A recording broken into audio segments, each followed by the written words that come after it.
Members of the Senate Intelligence Committee have just gotten out of a hearing where they saw surveillance video of the attack on the U.S. consulate in Benghazi, Libya. Republican Senator Roy Blunt of Missouri is a member of the Intelligence Committee. He's joining us now from Capitol Hill. Thanks very much, Senator, for coming in. But what can you tell us about this surveillance video? You know, I think the clock is maybe the thing that the video continues to establish, how long it was from the time this event started till, frankly, the last two people were killed in that mortar attack, and it's a lot of time. It's several hours before that happens. I think maybe the violence at the mission itself, where the ambassador was killed, happened relatively early, but then there's a big block of time between then and the time that the last two American lives are lost.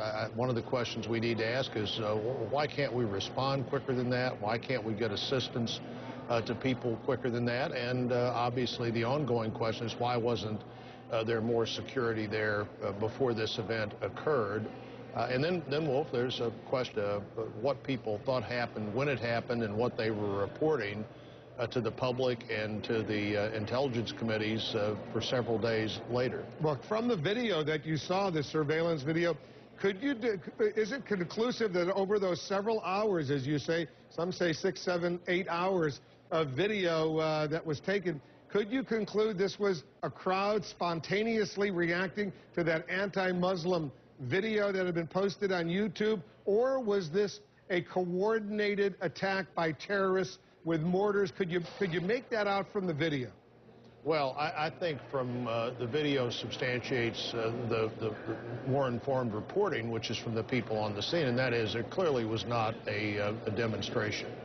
Now, how coordinated these attacks were from the things that started at roughly 9:30 in the evening until things that went well into the next morning, it's hard to establish how coordinated that was, but it's not hard to establish that there was no demonstration, there was no crowd. When this started, it started as an act of violence, and that should have been obvious to anybody talking about that from the very start. Based on what you heard in this closed-door briefing, based on the video you just saw, does it change your perception at all about the bottom line that the administration had taken, that for several days they weren't sure what happened, and then that following Sunday after the killings in Benghazi, the U.S. ambassador to the United Nations, Susan Rice, said what she said about the spontaneous reaction? Well, I've always thought, based on what we heard from the very start, that there was a big disconnect between the information I thought I was looking at and what the president said yesterday they had. I thought the most interesting thing in the president's comments yesterday was that Susan Rice had all of the information they had and related all of that information. That just doesn't seem reasonable to me. If that was all the information they had, I wonder why somebody at the White House wasn't asking more questions, and that may be the biggest question here as we go forward. Are you with some of those Republicans like Senator McCain, Senator Lindsey Graham, who will do everything in their power to block her nomination as Secretary of State if it goes forward? Well, I think, again, the question there is what did Ambassador Rice know?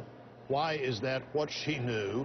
And why was she the person sent out to represent the administration? The president doubled down on this yesterday by essentially saying she had the information we wanted to convey, and she was representing him, and so let's talk about him, and I think probably that's what needs to happen here. So you haven't made a final decision yet, is that right? There's no nomination to talk about yet. I'm interested in what the president said yesterday, why he said it, why they would send her out with information that I think by that date was clearly not the information that should have been available to anybody that's briefing the president or representing the president. Senator Blunt, thanks very much for coming out of that hearing and speaking with us. We appreciate it.